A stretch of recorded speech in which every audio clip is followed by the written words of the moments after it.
Welcome to the shit show. Every single day, a new flavor of fuckery. Cause everybody's such, you see, and they're dumber than a bag of clots. Monday, bullshit. Tuesday, bullshit. Wednesday, hey, what the fuck? And then 4 more days of increasingly stupid predicament, ignorant, boulder, dash, poppycock, bollocks, and fuckery. Hello. Well, we have got some stuff to look at today. Now, there's always stuff going on in the Middle East. I'm trying not to make my live streams all about that all the time. So, there will be a little mix mash in there. So, I guess I'll go share the screen and get this started.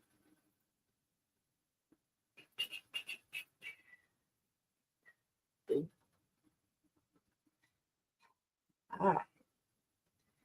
So, we've been over this a few times, and I always feel like it bears repeating. They try to gaslight us about the death toll. Let me bring this up on my stream so I can keep an eye on any chat that might be. Hey, Curtis, meow meow. Welcome. So glad you're here. Oof. Ooh, might help if I turn that down a little bit.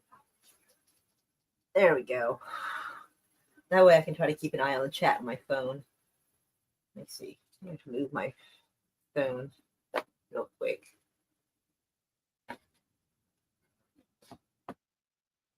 There we go. That might work. Netanyahu's favorite pastime is gaslighting. Yes, correct. Hello, Miss Frosty. Brr. Welcome. Oh, hello there, Mater. How are you? Welcome. So glad to have you here. All right. So here it says, those who put the trust in Hamas casualty figures hang their head in shame.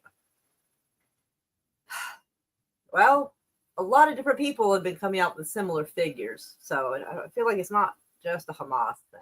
But I actually think that if it is, Hamas is vastly underestimating the amount of people dead.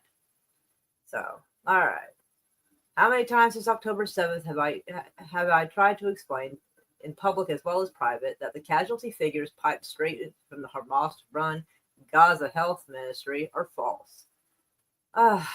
This person who writes this shit, this fucker right here, I don't know who they are. Let's go take a look and see who they are. You know, that's about what I figured. It's like this reject from Will and Grace. It's about what I figured, I guess. Let's see.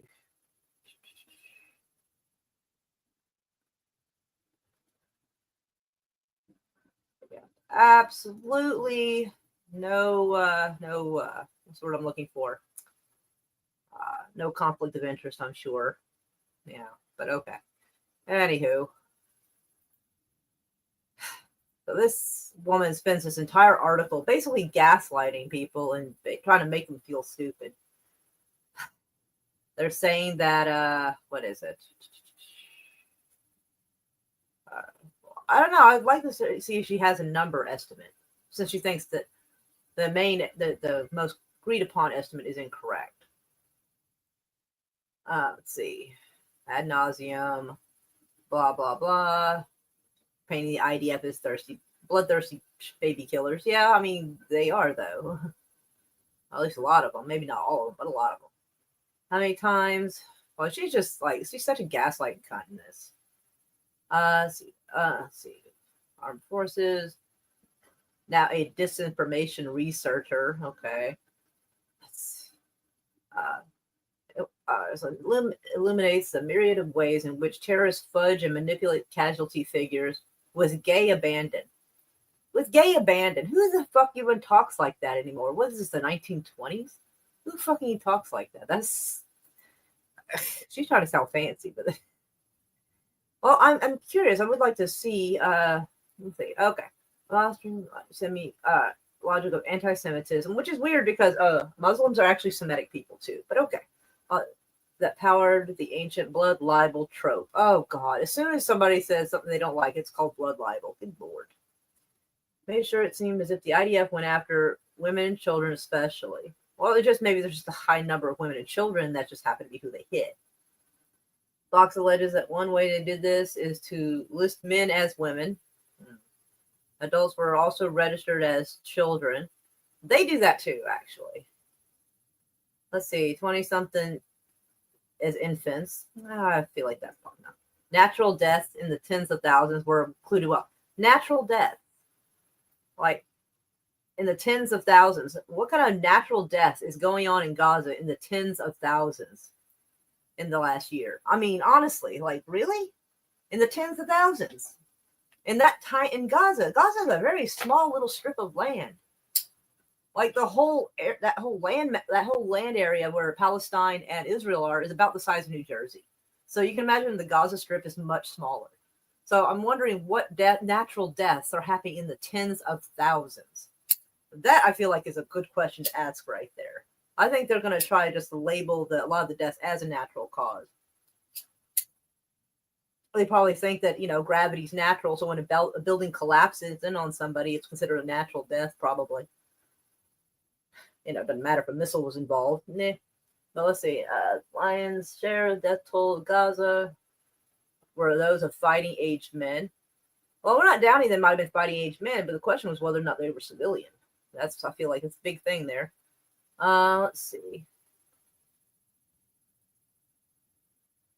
I want to see if she can give us a proper number. A shockingly low 5% of publication. Maybe I'm just not reading this right. Is there something wrong with how she's putting the sentence together? Or am I reading it wrong? Shockingly low 5% of publications. Any numbers from Israelis? Well, 98% of basically all exclusively published Hamas myths. I feel like maybe I'm just had a stroke and I'm not reading that correctly. I don't know.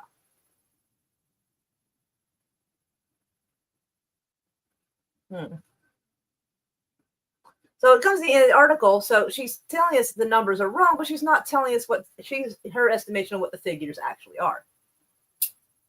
Because I personally feel like if you're going to tell me I'm wrong, then I would like you to show me how I'm wrong and what it is. Because honestly, right here, I think it's absolutely silly. They're saying they're counting the natural deaths in the tens of thousands.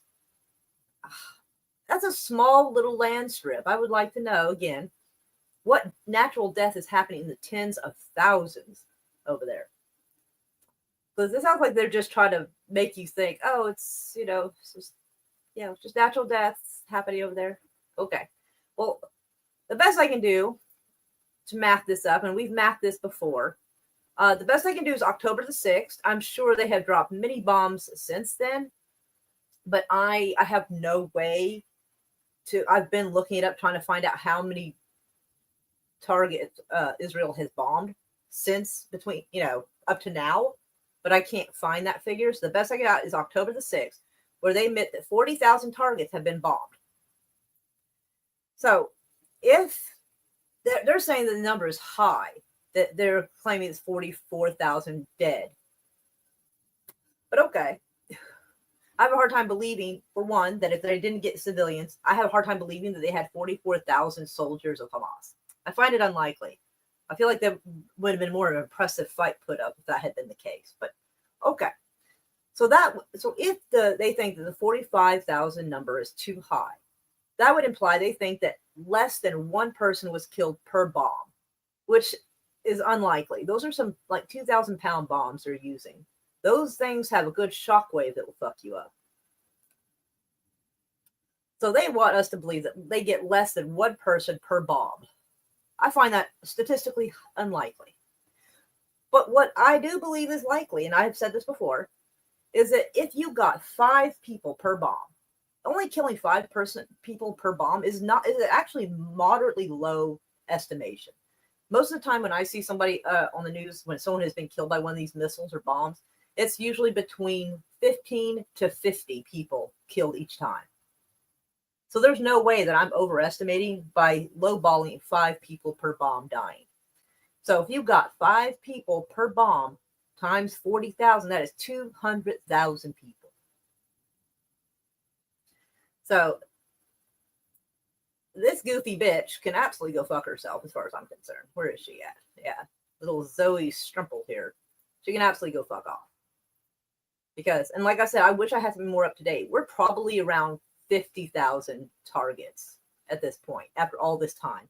It's probably 45 or 50,000. But again, and I'm just trying to use common sense with Israel's tally on this, not what they're saying Hamas's count is. I think the 45,000 people dead, it probably comes from how many people they've actually dug out of the rubble. There's times when they couldn't get everyone out. So that might just be the death count they have of people they could actually find parts for. So, but anyway, next article. Israel's borders have shifted throughout its history. Oh, I'm amazed it's admitting that, because usually they try to say, nope, we were here the whole time. I'm like, okay. So, action in Syria may reshape them again, which is what we most of us kind of saw coming, honestly. Joseph Fetterman wrote this article. I'm going to go do it. Let's go see about Joseph Fetterman.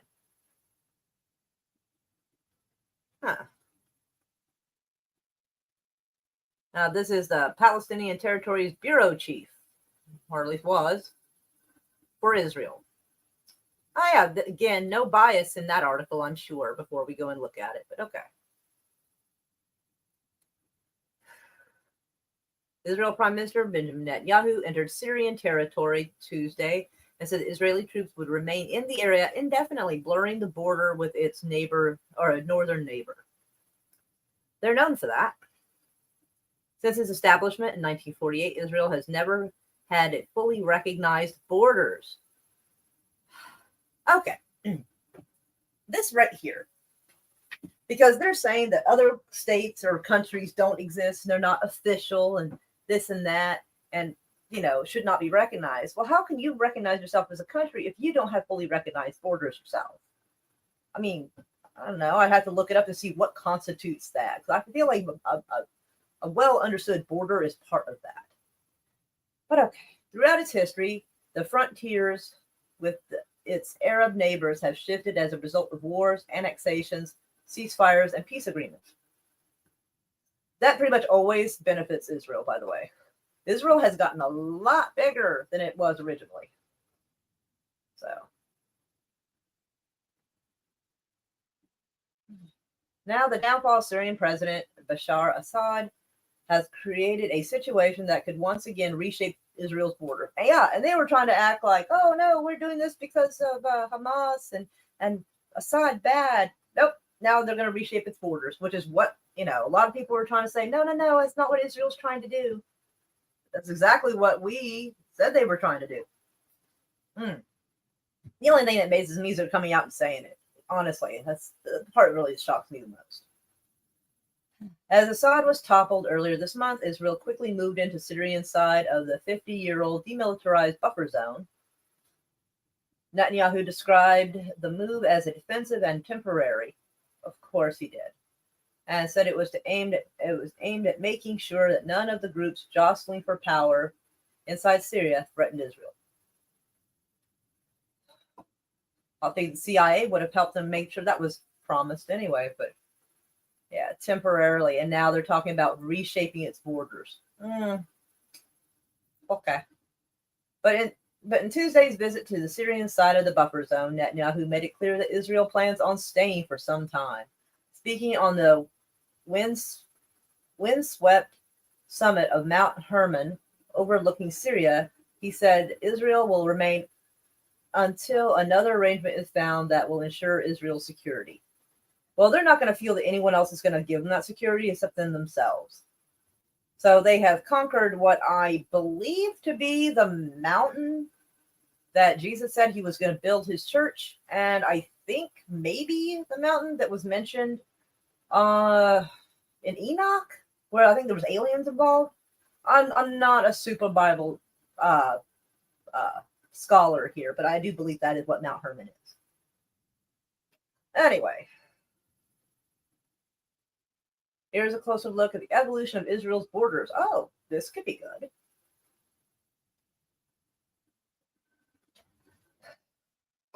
Hi, Putin Cat.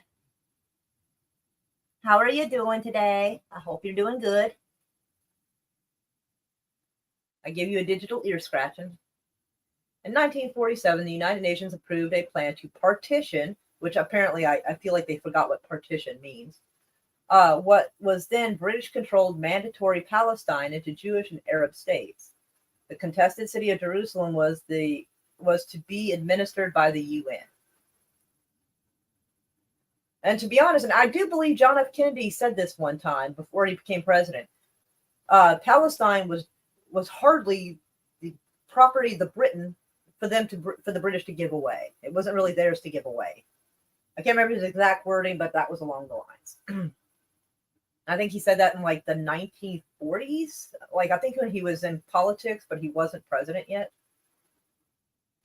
So I'd have to look it up. I got a new song, Inferno of Deceit. Oh, that sounds good. That sounds quite sassy. I'll have to go check that out here in a little bit. We'll drop you a like. This plan, however, was never implemented. Israel's declaration of independence on May 1948 and neighboring Arab countries declared war. The war ended with Israel in control of some 77% of the territory, with Jordan controlling the West Bank and East Jerusalem, and Egypt in control of the Gaza Strip.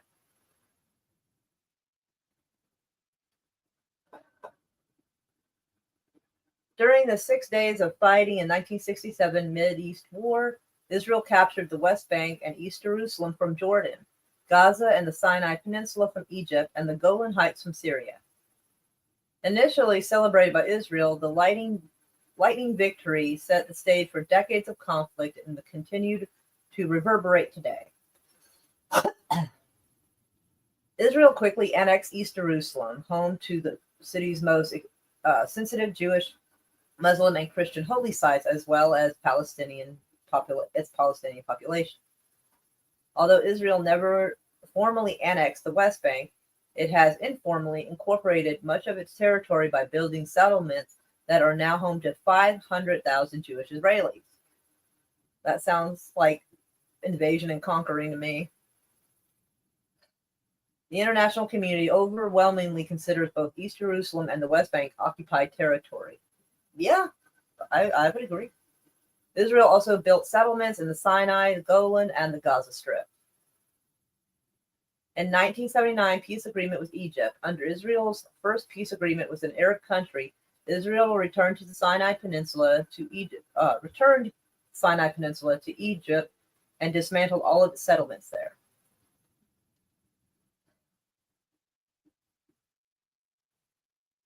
In 1981, Israel annexed the Golan Heights, a strategic mountainous region overlooking northern Israel. In 2019, then President Donald Trump became the first and only foreign leader to recognize Israel's control. The rest of the world still considers the area occupied Syrian territory. Netanyahu announced this week that he plans to expand the Golan settler population after Assad's downfall. Crazy shit. 1982. After a brief invasion of Lebanon, I love how they added brief as though it's not quite so bad. Like it's just a little invasion. It was only brief. It was a little invasion. It wasn't a big invasion. After a brief invasion of Lebanon against Palestinian militants in 1978, Israel re-entered the country in 1982 in an operation that turned an 18-year occupation of southern Lebanon. Turned into an 18-year occupation. Israel withdrew in 2000 under heavy fire from Hezbollah militia. I'm actually surprised that they're admitting they invaded other countries and annexed their shit. I'm actually surprised to, being a bit honest about it, actually. Because all of these are showing Israel to be the aggressor in the situation.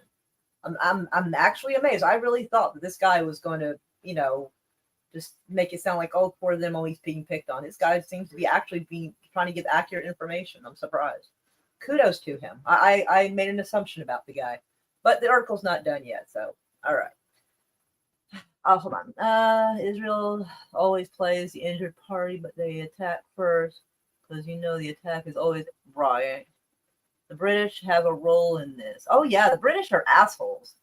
They've always been assholes. They've always been trying to occupy other people's countries, Scotland, Ireland, torturing people. Hell, I mean, there's so many countries on this planet that have an Independence Day from Britain.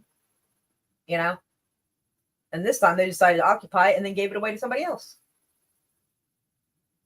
Almost anything the British touch is a fucking mess. I mean, their country's a mess too. I mean, fuck. Have you seen the state of Britain? Fuck. They're trying to implode themselves. It's crazy.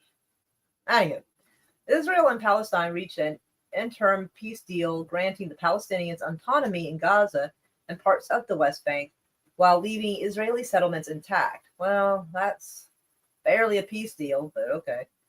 The accords were meant to pave the way for a two-state solution, but repeated rounds of peace talks ended in failure. Part of that was because of the murder of, oh my goodness. I forgot his name off the top of my head. I can see his face in my head. Yasser Arafat, that's it.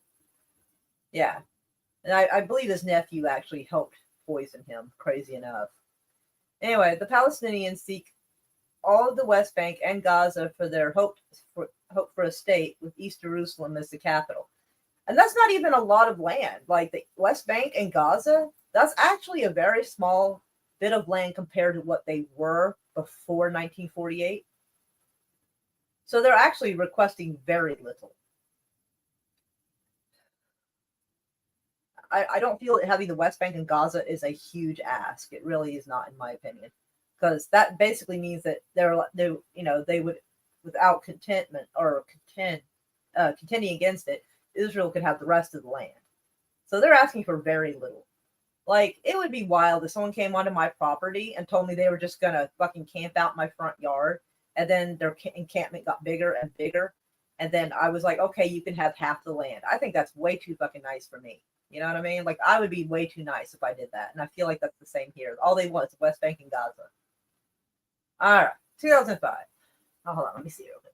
Small land and small numbers of people compared to the world. Right? Then Prime Minister Ariel Sharon led a unilateral withdrawal from Gaza, uprooting all troops and 21 settlements from the territory. 2 years later, Hamas militants overran Gaza and ousted the Palestinian Authority.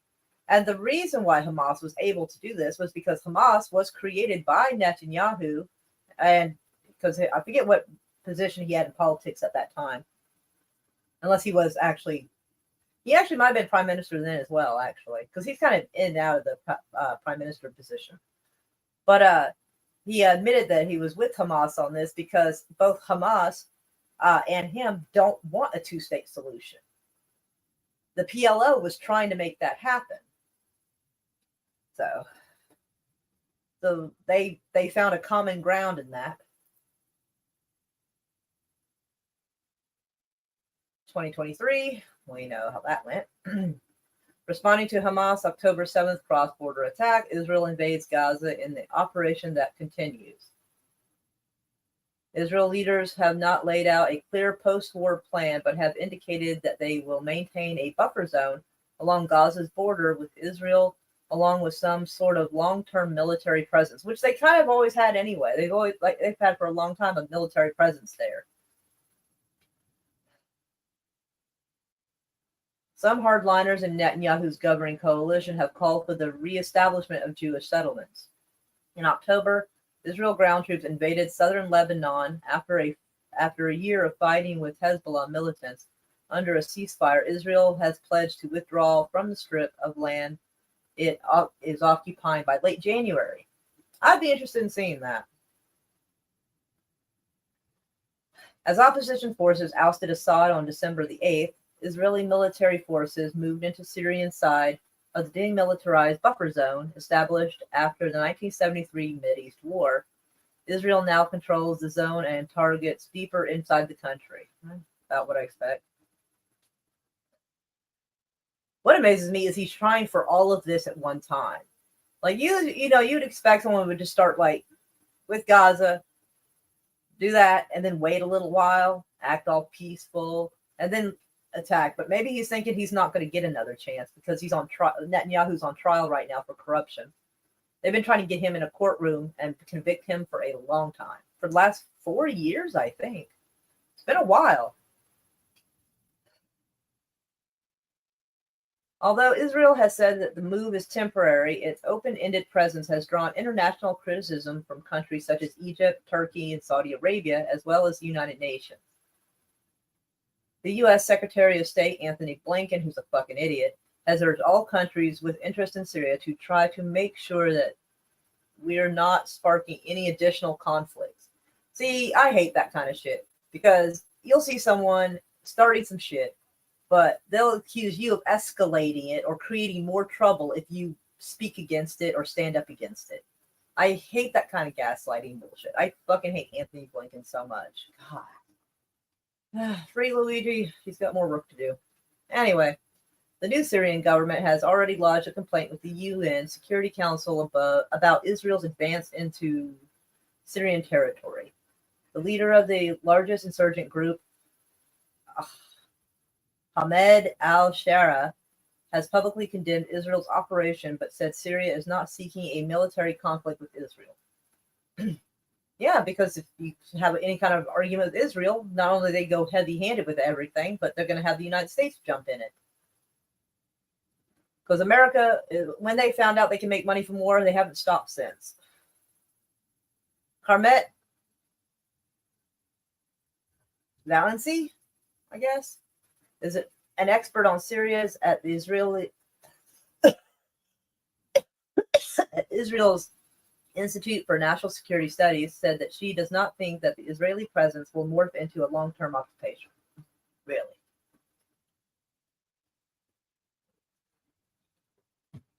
Hold on a second. I think a cat is trying to get my food in the kitchen. Hold on a minute.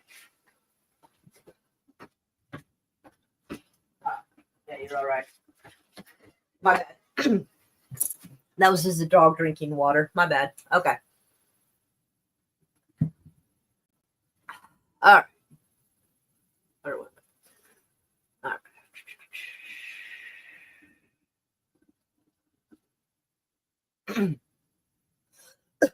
right. Sorry. The air is a little dry in this room.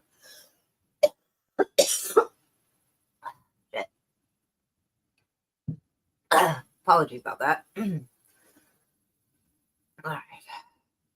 She said Israel has little to gain by provoking al-Shira, who is also known as Mohammed al-Jani. Oh, yeah, that's your al-Qaeda guy who's in charge of Syria now. A long-term occupation would be costly economically and for Israel's war-fatigued army.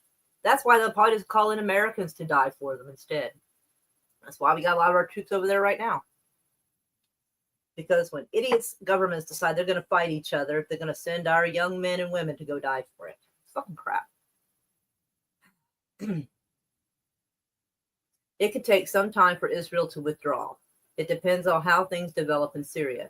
And she said, if we see moderate regime emerge in the same line Golani is trying to pave, I don't see any reason to hold those territories for long term.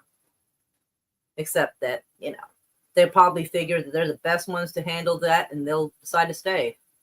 I mean, and I'm actually surprised that this person was relatively honest with the history of it. I mean, it was a little more brutal than what he wrote here, but at least it was somewhat, sticking to the facts of things for the most part. So kind of surprised, pleasantly at least. All right. Next article. Syrian minorities in Syria cautiously optimistic about future. Syria's al-Sham rebels have sought to assure minorities in the country that their right to worship won't be at risk under the new government. Tayyab has more on how some Christians in the country are feeling about Assad's regime fall. So let's see if we can make this a little bigger, and hopefully the captions are okay. Now, for some reason, it's no longer allowing me to adjust the captions for you guys. So I'm not going to have the sound on because I don't want to get a copyright hit, but hopefully you'll be able to read the captions okay. Oh, sorry. Let me start that at the beginning. My bad.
And I was sitting there looking at this, and this guy, this one I found like is kind of suspicious. Like, he looks like some hipster who's out of place.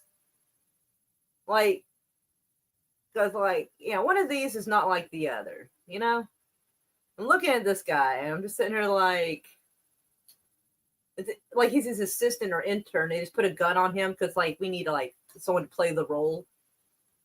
I find it a little odd that these guys would just be patrolling the streets, kind of just hanging out, smoking a cigarette. I don't know. It looks kind of silly to me. And he's just standing there. He looks like some fucking hipster. They just put a gun on him.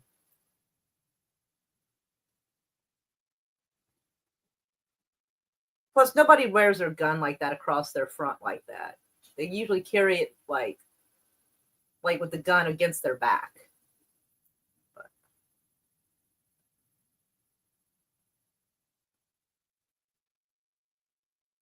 Now, this part I didn't get. It says, early in the uprising, Assan's warplanes targeted several towns.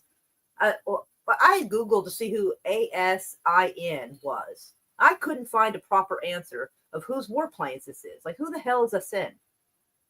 I looked it up. I can't find an actual answer. There's a video game. I think there's a character in there called that. But I could not find whose warplanes had targeted these Christian areas in the beginning of the uprising. I couldn't find a fucking answer for who that is. If y'all do, please do let me know, because I couldn't find anything. I'm just saying it so casually, like I'm supposed to know. Yeah, predominant Christian village was absolutely just leveled by whoever that Assan's warplanes are. But like I said, I don't know who the fuck that even is.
It's so wild that they're talking about lifting sanctions on these folks, and America is, I guess the UN is supposed to be supporting these guys who are Al Qaeda. It's so fucking bizarre to me. Anyway, so I found this and I thought this was kind of wild. So apparently, a tablet of the Ten Commandments that was inscribed more than 1,000 years ago will be auctioned off at Sotheby's this week.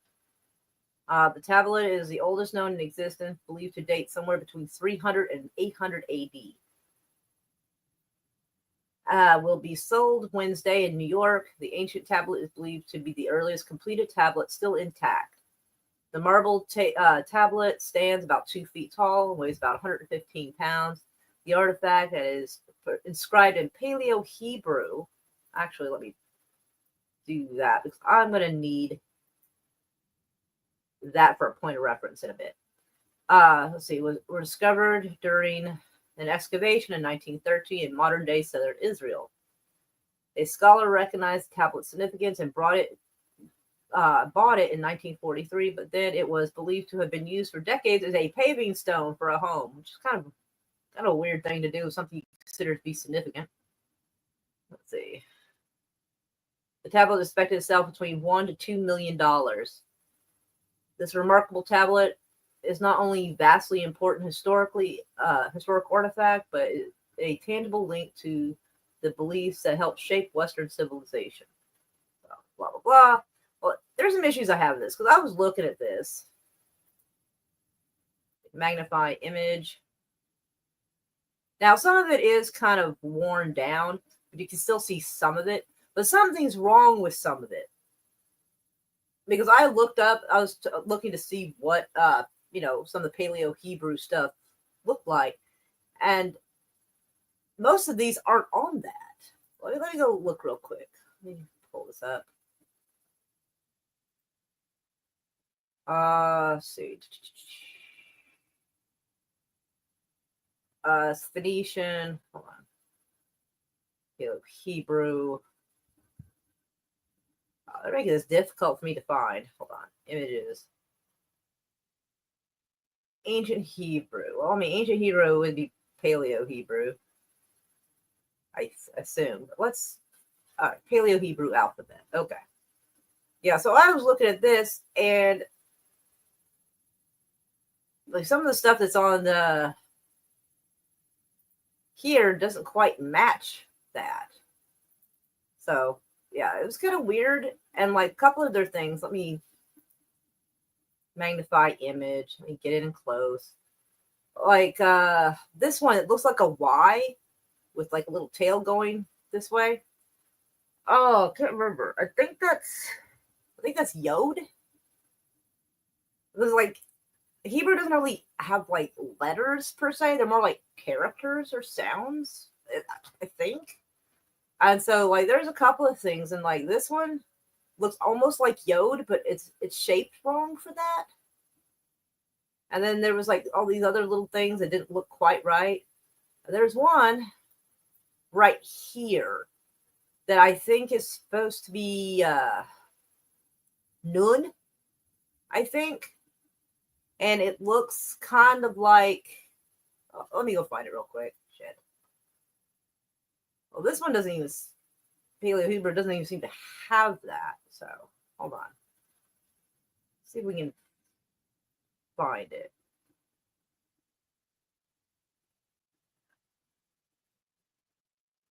Yeah, like right here, you got like this little thing right here. Looks like an F that's backward with a tail. Like on the tablet, it shows it out this way. It's not in this way. So it's like almost backward. Like they have the line right here in the wrong place.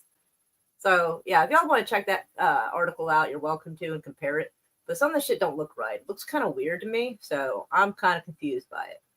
So, but I figured I would just complain about how I think that's kind of bizarre. So, yeah. Let's see. It's hard to shoot with a gun on your back. Well, you have it up on your shoulder and you take it off when you need to, but trying to pull it over your head to shoot like that just kind of wouldn't work for me personally. I would think the strap might be a little too long to try it that way. But anyway, they are former Al Qaeda. I don't know. Still kind of weird. They had 10 million bounty on their head, and now they're, being celebrated. Pretty weird. Anyway, national security expert says Pentagon likely too embarrassed to admit drone activity. I reckon so. A veteran soldier and national defense expert believes that if the Pentagon is refusing to reveal the source of the recent flurry of drone activity, it's likely because they're involved. I absolutely agree with that. Usually when they don't say anything, it's because the information will embarrass them in some way, said Mark ckin, a retired Marine colonel who is an expert on defense and security for the Center for Strategic and International Studies, a bipartisan think tank in Washington. It is entirely possible they have tested unmanned aerial vehicles out and created a public hysteria, and now they're embarrassed to say it was us. People would have probably calmed down pretty quick if they had just said, yeah, that's just us. We're just running maneuvers. Like, if they had just said that, like, they made something big when they didn't have to. So I think it's something probably more stupid than that, what's going on. So it's entirely possible they're testing unmanned aerial vehicles out. Oh, yeah, we got to that. At a Monday press briefing, a spokesman for the Department of Defense said that there is no evidence that the reported drone sightings pose a national security or public safety risk, but refused to explain a rash of drone sightings in the tri-state area and beyond. ckin added the military could be testing new technology. One conceivable thing is that they, the Department of Defense, are using some mechanism that they don't want to publicize. I feel like doing it over somewhere other than New Jersey might have been the best plan then. ckin, who held positions with both the Department of Defense as well as the Office of Management and Budget, overseeing budget strategy and military procurement, told the Post Tuesday drones fall in three risk categories: benign, semi benign, and a small percentage classified as malign. Malign would be equivalent to aerial vandalism, he said. They could be people snooping around or hobbyists trying to disrupt communications. It's conceivable that some small number of them are foreign intelligence drones. But most foreign powers have satellite systems in place, ckin said, and don't need to rely on drones. These include unmanned aircraft on legitimate flight patterns. He described semi-benign drones as those belonging to hobbyists who are curious to see what is on the other side of the fence and is not trying to be malicious, but still doing something they shouldn't be doing. I feel like it's a lot bigger than that. Last week, Post revealed that one of the sites where many of the mystery drone sightings have been reported is a military installation in New Jersey that has been helping develop robotic drones that can counter weapons of mass destruction. See, and it would be simple if they just told us that. That's why I don't think it's just that. On September the 10th, there was little evidence the airlines were a national security threat. Wrong. The U.S. Army Armament Research, Development, and Engineering Center, located in Picatinny Arsenal in Morris County, awarded a Maryland company $50 million contract in 2018 to develop robotic drones, which can generate three-dimensional maps of urban areas and engage in surveillance to counter weapons of mass destruction. See, I did wonder if it was some kind of surveillance type thing they were doing. But again, I'm not sure about some of these, because it's saying that some of the drones do have FAA regulated lights, and some of them do not. And so one person on some colonel, I think somewhere, I'd have to go try to find the video, said that it's possibility that it's our people and someone else. Like our drones were set to go keep an eye on these other drones that we don't recognize. And I guess they're either not shooting them down, or maybe I don't know. Because, that supposed Chinese weather balloon thing that went across the U.S., they weren't exactly quick to shoot that down either. That was such a bizarre time. The Challenger shuttle worked absolutely perfect up until it exploded. Right? It was okay till it wasn't. However, the spokesman for the Picatinny Arsenal said the military installation has nothing to do with the recent drone activity over the state, which has resulted in over 5,000 reports made to the FBI since the beginning of the month, and it has many local residents on edge. A New Jersey mayor added that the drone panicked Tuesday when he said that the drone sightings might be linked to missing radioactive material. Well, fuck. I feel like what radioactive material is missing? I feel like that's a big question. I feel like that's a tidbit of info you probably should have given us. It would be hard to believe there would be unknown identified objects in the U.S. airspace, agreed. There wasn't jet scrambled if they didn't know what was. Right, exactly. Yeah, I heard one rumor where they were trying to say they were Iranian drones, but bull fucking shit they are. The way the U.S. and Israel are trying to, tear Iran apart, you really think they were going to let Iran's drones just free fly all around the place and just hang out in other countries and ours? Nah, they wouldn't let that happen. They would shoot those fuckers down. They EMP that shit so quick. But they're trying to make us look at all these different possibilities. I think maybe they just don't want to admit that they're letting someone else's drones, kind of fly around. Hell, I don't even know if it's alien or not, because some of the footage I've seen is some pretty questionable shit. Like some of them being like weird orbs that have like some kind of plasma looking light kind of shit going on. It's crazy. It was unknown or a threat. fighters would have been scrambled. Oh yeah, absolutely. That's why if it's not worth shooting down, then, just tell, or maybe they're being pussies and they're not shooting it down. They should, but they don't want to tell us, because then we'll give them the same amount of shit we gave them about that Chinese weather balloon shit where they didn't shoot it down until after it was done surveying the country. So who fucking knows? I mean, pretty much I think we can all agree that no matter what's going on, they're fucking lying to us. I mean, we can pretty much bank on that one right there. Belleville Mayor Michael Melham, I guess, proposed the drone flying in a grid-like pattern over his Essex County township may be looking for something. Yeah, maybe. What might they be looking for? Maybe it's radioactive material, Melham told Fox TV's Good Day New York. Federal officials said the materials possess no serious threat.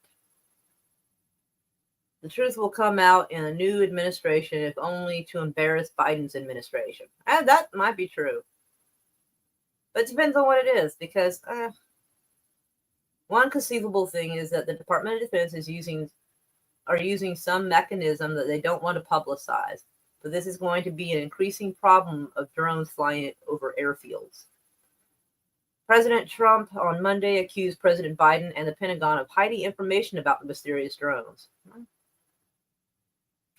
The government knows what's happening, Trump said after Biden representatives pleaded ignorance despite thousands of Garden State and New York residents seeing, and in some instances, video recording the unidentified aircraft. Look, our military knows where they took off from. If it's a garage, they can go right into that garage. They know where it came from and where it went. And for some reason, they don't want to comment.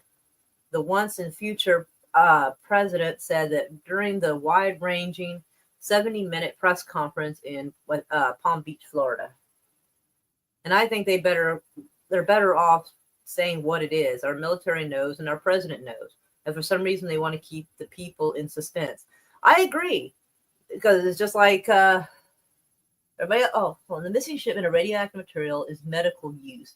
It's almost harmless unless you rub it all over yourself. Also, drones cannot detect the material. The radiation is stopped pretty quick in the air or buildings. Oh, okay.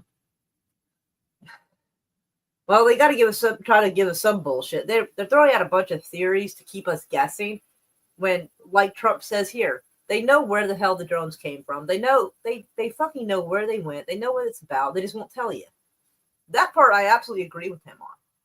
I think he's absolutely correct. Because, like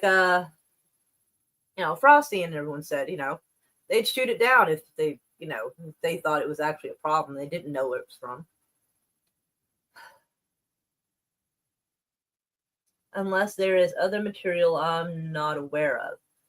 Who knows? It's possible. Let's see. All right. So then we go with intelligence officials reveal source of drones swarming New Jersey residents. And this is kind of insane. Like, look at this mess. This is like something off the National Enquirer in the 1990s. Intelligence officials insist there is nothing nefarious about the drone invasion that has plagued New Jersey residents in a 3-hour classified briefing. That sounds very classified.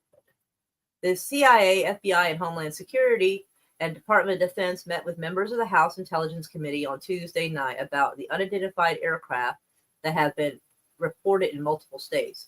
It was argued that the aircraft are not work of classified government operations, and said there seems to be no one reason behind the phenomenon. Yeah, because never ever have these motherfuckers ever got together and lied about anything, right? Not ever. Of course not. It's like having a room full of liars expecting the truth. Well, I guess that was the end of that article. So yeah, they're basically like, they said there's no reason, but no one reason behind it. Like, these people are fucking twits. The material identified as GE68 pin source Eckhart Ziegler. Wow, that's a lot. with approximately, I'll move it down. MCI activity was shipped for disposal but never arrived. Holy shit. That does sound interesting. Maybe they're lying about what it is. I mean, maybe that's the label they gave it. And maybe they're looking for something else, but it was only identified as that to excuse why they're looking for something so the way they're doing. So I do kind of wonder. Because anytime they give us information, I assume there's always more to it. Because our government is known for making things more complicated than they actually need to be. Prince Andrew and the Chinese spy inside the prince's long history of dubious relations. Well, if she's a spy, then at least he finally found someone to fuck that's over 18 years old. So congratulations to Prince Andrew on that one.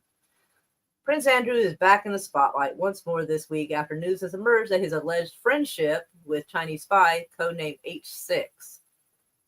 How the hell does somebody even get the code name like that?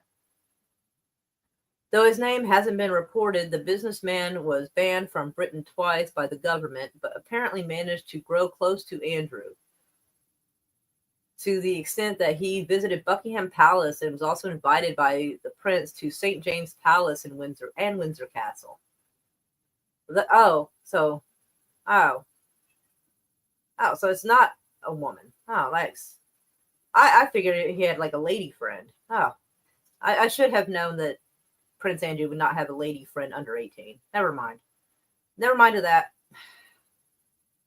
Though Andrew says that he ceased all contact when concerns were first raised and that nothing of a sensitive nature was ever discussed, it's not the first time that he's found himself in hot water about whom he chooses to spend time with. Right?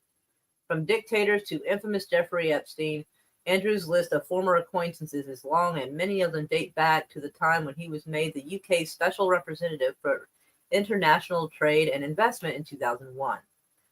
Over 10 years, he embarked on hundreds of trips, leading to the nickname Air Miles Andy. I've never heard that before, but okay.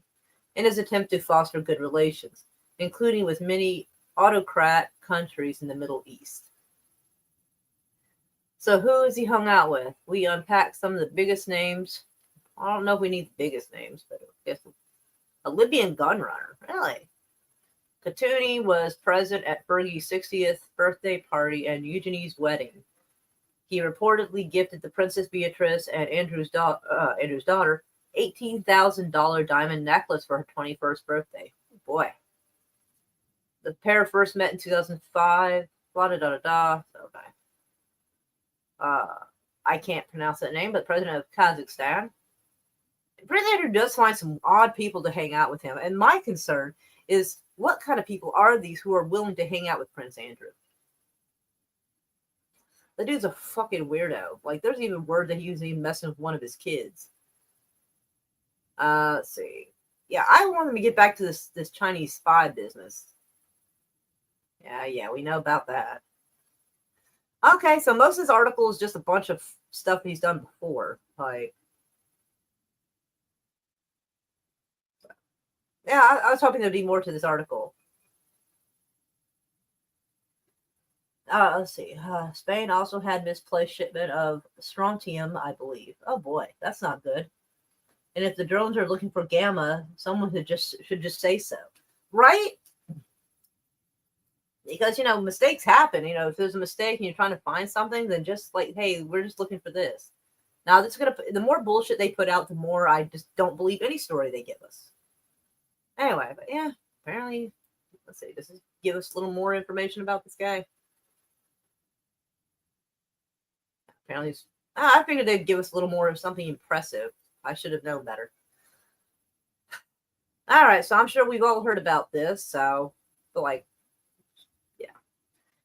so Christian school where Natalie Samantha Rupnow went is staunchly conservative and doesn't believe in evolution. That's an interesting way to kind of start the story, but okay. The small Christian school where the teen girl went on a bloody massacre in Wisconsin is staunchly conservative, rejecting the theory of evolution and claiming that local government is picked by God in according to its statement on faith. So Now, this is a huge fucking red flag for me.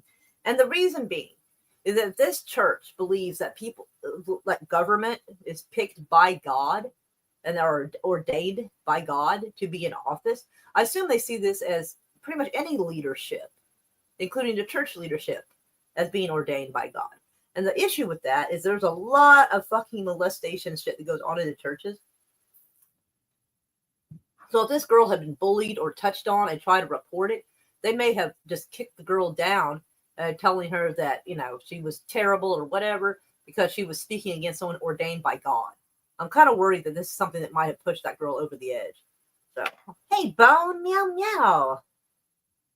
Bottom line, the material was stolen. Can't do much unless you are near it, right? The details emerge as cops said that they are still probing a combination of factors when it comes to the motive behind Monday's shooting at Abundant Life Christian Church in Madison, where 15-year-old Natalie Ruppnow fatally shot another teen student and a teacher while pumping bullets into 3 other teenagers. That's kind of a weird way to say that in an article like this. While pumping bullets. That's a very, I don't know, that wording is so bizarre.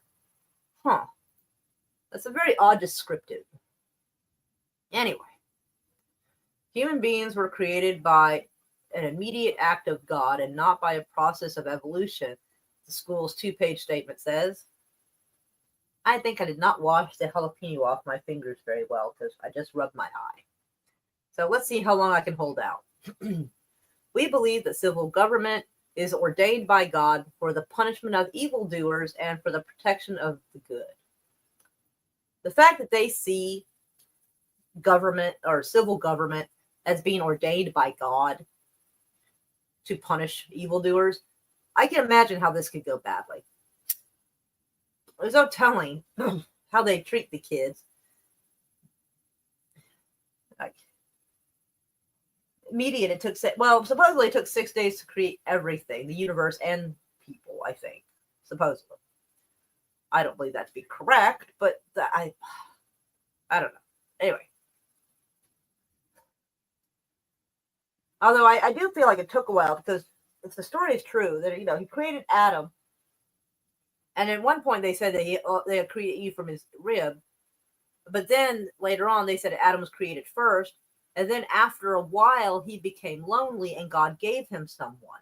So that would imply to me that it took a little while, then he was lonely, then they created Eve. So I feel like there's a contradiction in that, but I get what you're meaning there, Putin Cat. There's a lot of religious extremists in the U.S.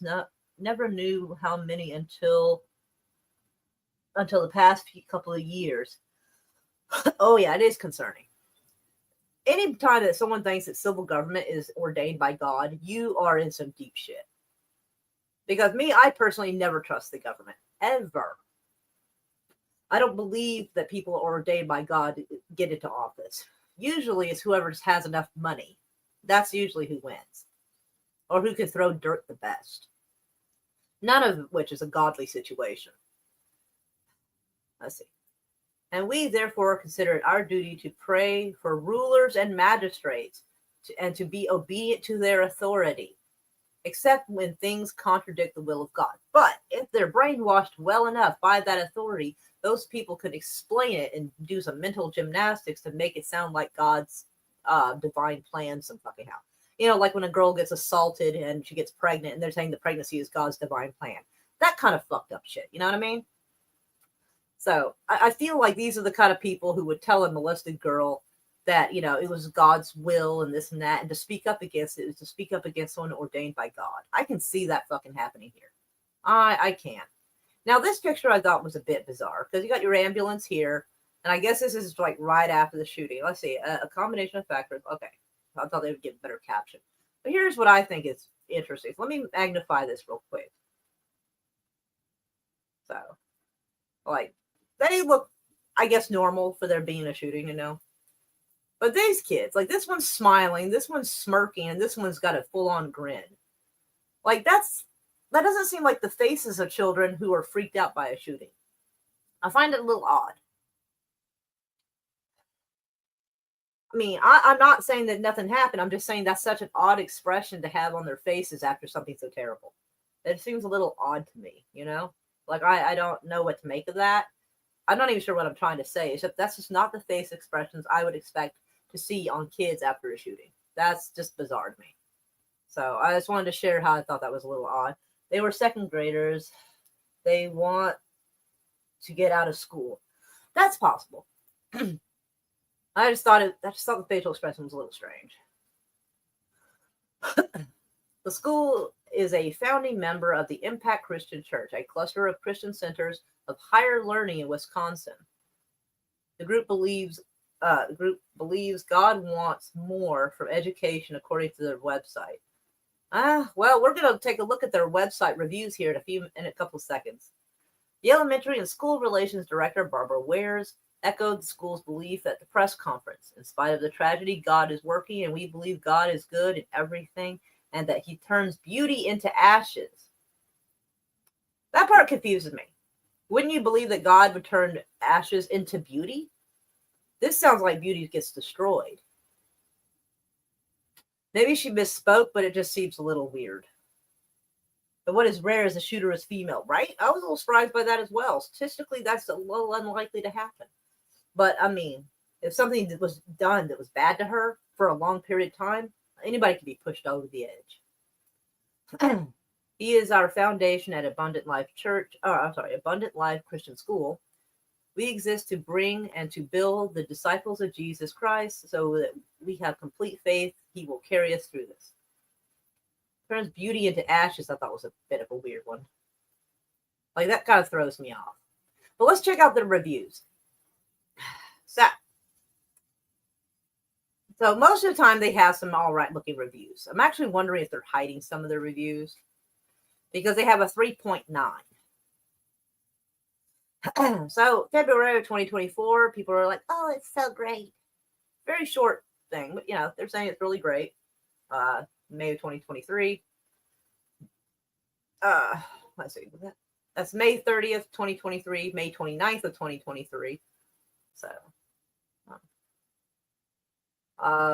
May 26th, so like most of the week, like there was reviews going on. Thought that was interesting, but we'll get to it. April as well. So the reviews I'm going to look at would have happened when the shooter was approximately 9 years old. Well, 9 to 10 and 11 years old. Because it takes place over a period of time. And I'm not sure how long the girl was going to the school there. But we got January 2020. Awful. Would not recommend. In my child's classroom with an inexperienced teacher. Had to spend 3 to 4 hours teaching at night, just like homeschooling. Children from the school have very low self-esteem. Kids are so mean to each other here and make fun of each other daily. That sounds rough. 2018.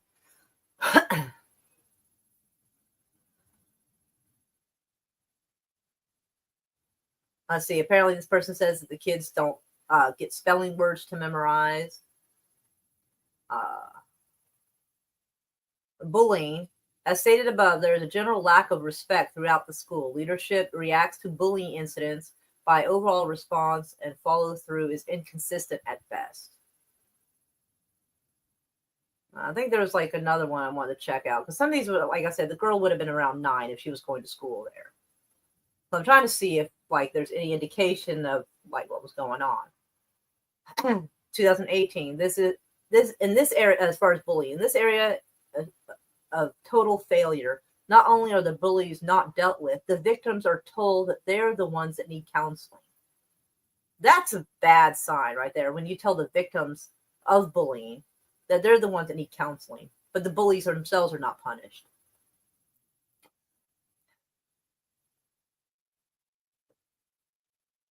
Let's see. The people believe that the myth that their kid was getting a good education and treated fairly, and they found out that that was not the case. So yeah, around this time, this girl would have been about 9 or 10. The school is not, apparently a lot of people are complaining the school is not accredited.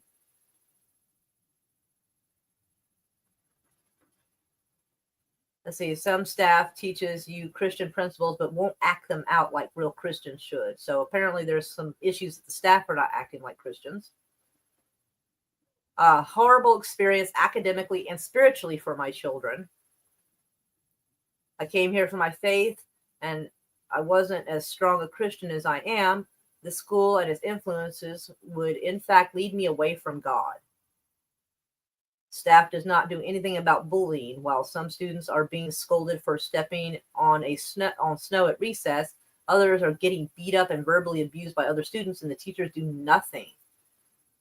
If you're thinking of moving schools because you might get bullied, this school is not an ideal place. The school doesn't follow recent bullying policies instituted by the state of Massachusetts. That school's in Wisconsin, not Massachusetts. Anywho, I think that person may have just commented on the wrong place. But the point is, so if this kid was a victim of bullying, it's possible that maybe other stuff was done to her. Because if they won't do anything about the bullying, they sure as hell won't do anything about her getting treated wrong or touched on. What is it right here? Oh, yeah. So this article I thought was bizarre, because I don't know if y'all have been following this. I half-ass have. But NASA astronaut stuck in space after Boeing spaceship hit new delay. 2 astronauts stuck in space after Boeing Starliner experienced issues earlier this year have been hit with a new delay. Astronauts Suni Williams and Butch Wilmore were part of Boeing's long-delayed mission into early June. The initial launch was delayed several times due to thruster failures and helium leaks. Williams and Whitmore's trip was initially meant to last about 8 to 10 days, but the Starliner prompted NASA to be concerned and leave them at the ISS. The capsule returned to Earth in September. See, I find that weird, because I don't know what the setup is on the ISS, but if these people were sent there, that was supposed to be a trip that only lasted 8 to 10 days. Like, I'm kind of wondering how they're surviving this long. Like, are they growing food up there or what? Like, I'm curious of how they're eating and getting, like, clean water when they're staying up there way longer than they were equipped to do. So, see, the situation seems a bit odd. The new SpaceX craft was meant to be used for a return mission of the 2 astronauts, but NASA pushed back the mission from February to at least late March.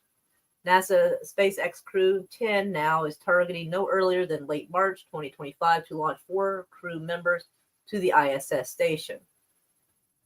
With another delay in getting them home, Wilmore and Williams will have been on the ISS for 9 months. NASA said the timeline change allowed teams to complete processing on a new spacecraft for the mission.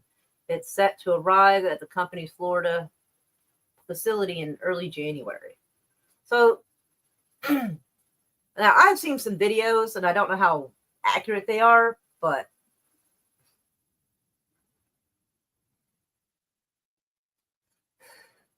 I don't know. It's kind of wild. Like, you would think they would give you some more, let's say, they can get stuff. Oh, you mean get stuff up there to them? I mean, I guess they possibly could, but, like, I don't know.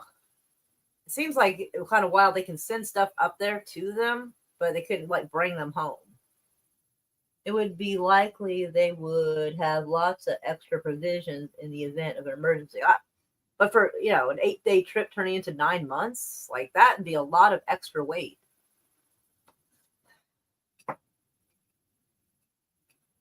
Either way, it does sound odd, and, like, maybe I'll try to look into see if I can find out more stuff. But there were some videos going around making it seem like them being up there was fake. It was kind of a weird video.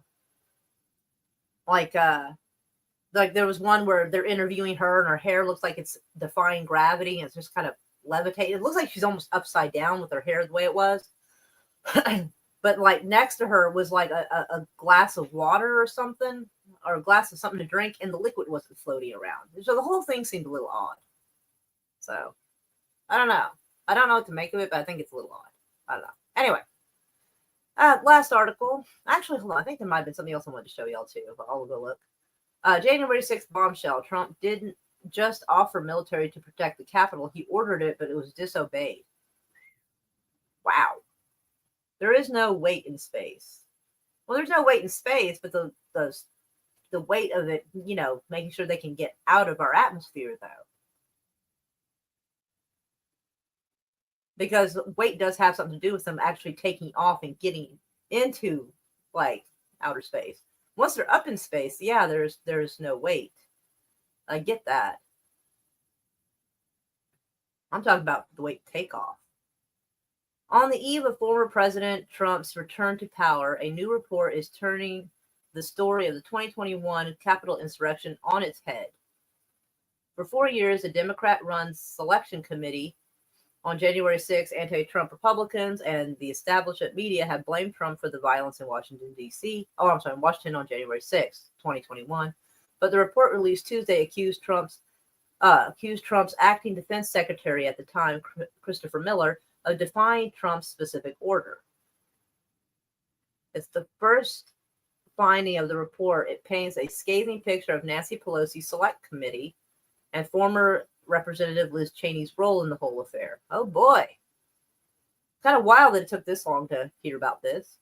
Because I had heard a little bit about whether or not he had called the military out. But then, it wasn't talked about much after that. The report on the failures and politicization of the January 6th Select Committee cited transcripts from interviews conducted by the Defense Department Inspector General into the events surrounding the incursion. In an interview with the IG, former Joint Chiefs of Staff Chairman Mark Milley, a now retired Army general, described Trump's words on January 3rd, 2021, meeting to prepare for the meeting of Congress to certify the results of the still disputed 2020 election. Milley summed up Trump's statement as, "Hey, I don't care if you use guard or soldiers, active duty soldiers, do whatever you have to do. Just make sure it's safe." To most Americans, that would sound like an order from the commander-in-chief to his subordinate, but Miller told Nancy Pelosi's rigged January 6th committee that he chose to consider it banter instead of an order. Oh boy. That's kind of wild that, if you get an order from your boss and then you just consider it banter and not an order, that's kind of wild. The report noted that on page 69. In fact, he told the IG interviewers, according to page 68 of the report, there is absolutely no way I was putting U.S. military forces at the Capitol. In addition, Miller told the January 6th committee that he was influenced by the commentary piece published by the Washington Post on January 3rd, 2021, signed by all 10 living former defense secretaries, calling on Miller by name to refrain from using any political actions to undermine the results of the election or hinder the success of the new team. That piece, though, was orchestrated by Cheney, according to the report. Cheney's father, former Vice President Dick Cheney, who also served as defense secretary, was a co-author of this piece. Well, Dick Cheney's kind of a fucking weirdo, so. Liz Cheney's role in organizing the op-ed was first revealed in May of 2021. Interview the Liberal magazine, The New Yorker, conducted with Eric Eldman, a Cheney family friend, and former national security advisor to Dick Cheney. Not even a left-wing fact-checking site, Snopes, has disputed it. The report released Tuesday also showed Miller feared being called a Trump crony and was sensitive to criticism on social media. That apparently mattered more to him than carrying out the orders of the president, the report said. It included a quote Miller gave the inspector general's investigation. Then you had this constant drumbeat of, remember when I came into the story was that I was a stuffed suit, that I was a Trump crony that was going to use the United States military to conduct a military coup to overthrow the government, the elected government of the United States. So that is what was out there in Twitter sphere. She's kind of hot in a plumpy sort of way. Or is that Meghan McCain? I think that's Meghan McCain. I think she's the one that's okay in a plump sort of way because Cheney's daughter is, I don't think Cheney's daughter is, like, okay looking, in my opinion. I don't know. But to each their own, I say. Ooh, excuse me. The fact that the United States military was led, however, briefly by a man afraid of Twittosphere is a sobering thought. Seriously, what do they drink in Washington anyway? That's why I felt that same question. So Liz Cheney, the poster child for the Never Trump Republicans, and a woman who served as one of the two GOP Judas goats on Nancy Pelosi's committee on investigating January 6th, helped create the conditions that allowed the January 6th mayhem to actually take place. Oh, man. And according to the report by the House Administration Committee Subcommittee on Oversight, it was direct defiance by the then acting defense secretary of the then President Trump's orders that led to the security vacuum that ended up being filled with violence. It turns the whole Democratic media story of January 6th on its head, a story that was fed to the Americans nonstop through 2022, including made-for-TV dramatics and the enthusiastic complicity of a biased establishment media that could well have contributed to the Democratic success of the interim elections that limited the reach of the widely expected red wave. With Congress set to meet next month to certify the results of Trump's victory in the November election, his historic inauguration set for January the 20th, the real question is now, where does it go from here? That's pretty fucking wild. Because like I said, I thought I had heard some talk when it first happened that he'd given the military the order to do something. And then it just, like I said, wasn't really talked about ever again. Hey, Lockdonin, what's up? What's going on in here? Just bitching and complaining about stuff. Wait, no weight in space? Then what is mass? Check-in mate. LOL. I think I think in space there's a little bit of weight, just not, well, maybe not in space, but like on the moon and stuff, maybe there's a little bit of gravity. I don't know. Either way, I think he's being silly. I don't know. But either way, though. So it looks like some people might be in trouble, and they're probably trying to be honest about it now because they're afraid of what Trump's going to do to them. But that's kind of wild. They spent like 4 years lying about this. Like, damn. I don't understand why Trump didn't say more about it. Like, I guess maybe if something's being investigated, you're not actually supposed to.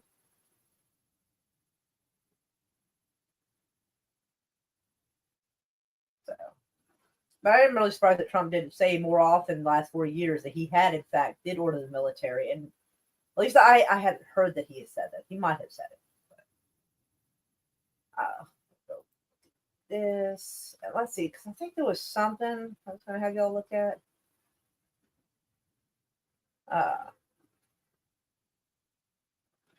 No, okay, I guess not. I'm looking for like safer vapes and stuff, so I'm looking at. Oh yeah, I was going to show you this. All right, so I found this article that says published September the 5th, 2013. As managing the U.S. military action in Syria. Conventional wisdom says that weakened Syria would undermine Iran's regional influence, but a U.S. military intervention in the country could actually benefit Tehran. The government there has devised a sophisticated strategy for responding to U.S. attack. Of course, Tehran would activate its militant proxies in the region, including Hezbollah, in the event that the United States launches an attack, but it would also exploit Washington's visceral opposition to Sunni jihadists and Islamic groups to gain succession anywhere or elsewhere. So I thought this was interesting. This basically predicts that if something was to happen to Assad, that you end up with Al-Qaeda in power. So I think that's kind of interesting. Like I said, this comes from September of 2013. Let's see, Iran already has engaged diplomatically with many of those involved in the Syrian conflict. over the past weekend.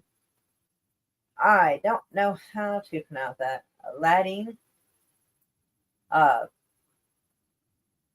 Bourjadi, the foreign affairs and national security head for the Iranian parliament, led a delegation to Damascus, presumably to discuss a potential U.S. attack. Earlier on August 29th, Russian President Vladimir Putin spoke to Iranian President Hassan Rouhani over the phone. Their conversation followed UN Undersecretary General for Political Affairs Jeffrey Feltman's visit to Tehran, where he and Iranian Foreign Minister Mohammad Zarif likewise discussed Syria. So,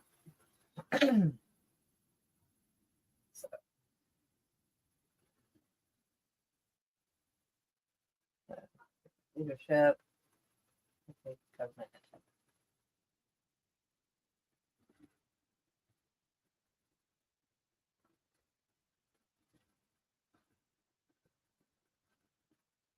There's one part I want to show y'all. I think it's down here. Iran's strategy involves more than just activating these proxy groups. It entails the kind of skillful maneuvering it displays as the United States sought regime change in Afghanistan and Iraq. Tehran's cooperated with Washington, and it benefited greatly from the downfall of the Taliban and Saddam Hussein accordingly. The Iranian strategists who helped devise those approaches are once again in power. Zarif, for example, was Tehran's point of contact with the George Bush administration in the early days after 9/11. However, the Syria situation differs from those of Afghanistan and Iraq. This time, it is Washington's aversion to regime change that Tehran is trying to exploit. In fact, the only real reason the United States would want to displace Assad is to curb Iran's influence in the region, which grew considerably after Saddam was ousted. But Washington does not want to supplant Assad only to see Damascus come under al-Qaeda control. These partly explain why Hussein Mossadegh, a close associate of Rouhani, wrote up an op-ed August 29th that a regime change in Kabul is a blueprint for a new collaboration between Washington and Tehran. Mossadegh called for the U.S.-Iranian cooperation to extend beyond Syria to better manage the crisis-ridden region. So they knew a chance that al-Qaeda would come to power anyway. So at least back then they thought that was a worse idea than getting rid of Assad. While potential exists for the U.S.-Iranian cooperation in Syria, the U.S. military action undoubtedly would weaken the country. This carries a serious risk for Iranian interests. An unfriendly Syria could cut Tehran off from Hezbollah, its preeminent non-state Arab ally, and jeopardize the position of its Iraqi allies. However, limited airstrikes on Syria that do not undermine Assad's regime could actually work in Iran's favor. Such airstrikes could divide the rebellion between factions that oppose military intervention and those who favor it. Through their Syrian, Lebanese, and Iraqi allies, the Iranians would have to been able to better manage the rebellion, which included radical Islamic elements. Because these elements have been gaining more territory, the United States may need Iranian cooperation in forging new Syrian policy. Washington is currently prepared to speak directly to Tehran over the controversial Iranian nuclear program. The Iranian government has already linked those two issues, and it is believed that it could use Syria to its advantage as it negotiates a nuclear program. Iran cannot rule out the possibility that even limited U.S. action will weaken the regime, nor can it conclude that Washington does not intend to conduct a more extensive, less symbolic air campaign against Assad. But it can, however, prepare for either outcome. Strategists in Tehran know that the Americans have air superiority, but they know that Iran has the advantage of on the ground in Syria, Lebanon, and Iraq. Iran is thus positioned to foment an insurgency. The U.S. invasion of Iraq enhanced Iran's experience in fomenting insurgencies. Any insurgency would worsen sectarian tensions in Syria and throughout the region, and in turn, further radicalizing Sunni militias. Jihadists gaining ground would force the United States to work with Tehran to contain the Sunni radicalism. So I'm not going to sit there and read all of this forever to you because that's probably a lot. But I will put the link in the chat and you can go check it out. Like I said, this is from 2013. And this was them giving the pros and cons of whether or not they were going to try to oust Assad and what would happen. So I think that would be, what's, oh, all right. Well, lots of hugs and be good. Oh dear. Hold on. But he probably would pardon the drones. He's been pardoning child traffickers and pedos like for the last couple of weeks. I mean, why not pardon the drones too? Shit. Biden is such a fucking twat. All right, hold on. I don't believe he landed. Yeah, I kind of don't either. All mass. The sun just has more of it. Yeah. Oh boy. The boys are arguing.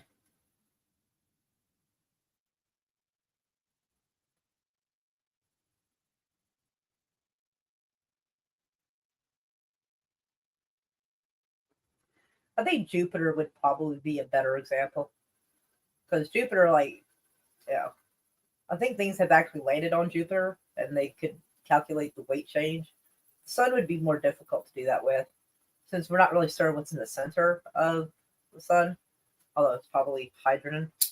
So I don't know if it would have, like, because it is larger than Jupiter, but it's not made out of the same stuff. So I don't know if its gravitational pull would be correct for that kind of estimation. But anyway, sorry.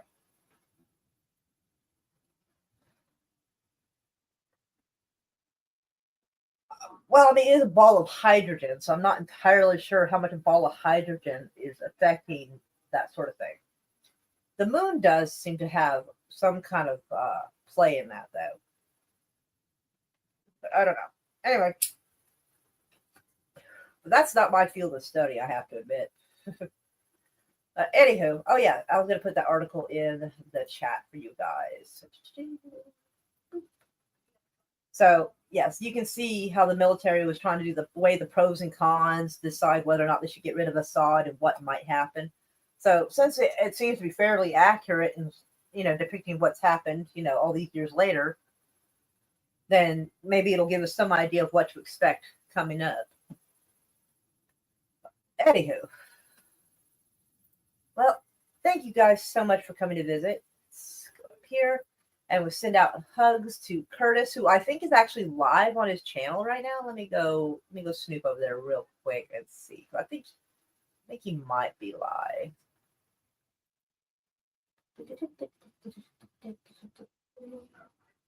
Look.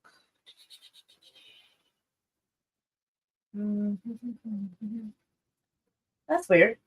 Not seeing. Huh. I thought Curtis was going to go live, but I'm not seeing his live stream mentioned. Let me go see if something's wrong with the notifications or something.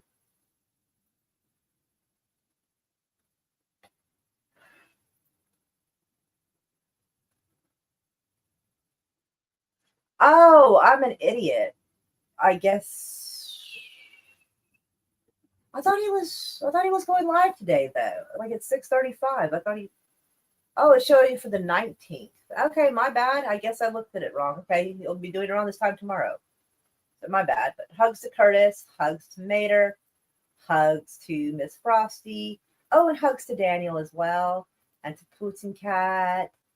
And hugs to Frosty Broccoli. And lots of hugs to Bone. You're such a red flag. I have my moments. I need a new avatar called Nuclear Cat. Oh, I bet there's some stuff you can find. I bet there's some cute stuff already. The government is a cult. It kind of. I don't think it's one cult. I think it's made up of a bunch of different cults. You know, you got your extremists of either side, and then you got your, just your general mean girl groups. I think there's a bunch of different cult groups in there. That's why nothing runs smoothly at all. Hugs to lock down.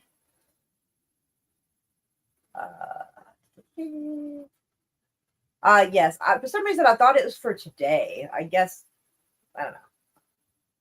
I probably looked at it just a little after midnight and saw that it was the 18th when I saw it. So I thought, hey, if it's not the 18th yet, it's going to be the 19th today, not realizing what time I looked at it. That's probably what happened. Either who, though. But lots of hugs and loves to everybody. Super glad y'all came to visit today. And I shall see you in a day or two, depending on what's going on in the news. I'm still trying to find us a movie to watch. One looks kind of okay, but it looks kind of dumb at the same time. Like, I don't know what to make of it, but it's got Russell Crowe in it, which kind of surprises me. And it's called Craven the Hunter.